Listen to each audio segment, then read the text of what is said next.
महाराष्ट्र क्रांती news, आवाज सर्वसामान्यांचा।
आज दुर्गाव येथील संजय वाळके आम्ही सगळे ग्रामस्थ या ठिकाणी आलो होतो आणि बघितलं की जे काही झालं आहे त्यांच्या कारल्याच्या भागात ही परिस्थिती अतिशय एकदम चुकीची आहे आणि ग्रामस्थ म्हणून एक आमची देखील प्रशासनाला एक विनंती आहे की याच्यामधील जे कोणी असतील दोषी त्यांच्यावरती कठोर कारवाई झाली पाहिजे।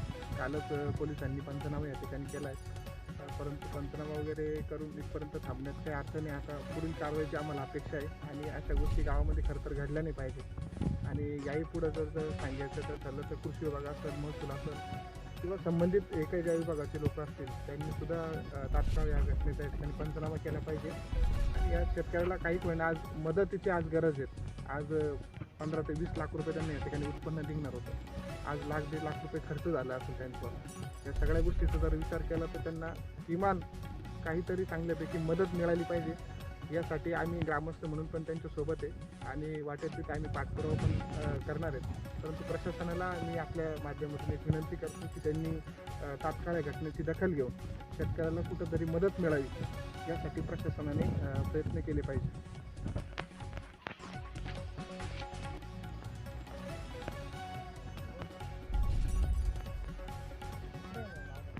ड्रायव्हरचे असं मी कांदा पीक घ्यायचो, पण कांद्याला भाव नसल्यामुळं मी ह्या कारले पिकाच्या क्षेत्रात वळण्यास ठरवलं। 2 वर्षापूर्वी मी कर्ज काढलं आणि त्यातून शेती उभी केली होती। शेती उभी केली याच्यात मला आता पैसे चालू झाले होते, माझे चांगल्यापैकी रेट भेटत होते, मला 10 ते 15 हजार रुपये रोज चालू झाला होता, म्हणजे माझं उत्पन्न 15 ते 17 लाख रुपये होणार होतं। पण कोणीतरी एकदम विकृत म्हणा हे काम केलं आणि माझी जेवढी वेळ होती तेवढे उपटून टाकले आणि माझं 100% नुकसान केलं। माझी शासनाला विनंती की काहीतरी थोडीशी मदत होईना मला केली पाहिजे। विकृत गोष्ट जे केली त्याला कठोर शासन झालं पाहिजे, तर आज माझ्या बाबतीत घडलं, उद्या अजून कोणाच्या बाबतीत घडू शकतं। माझी पोलीस स्टेशनला त्यांना माझी विनंती।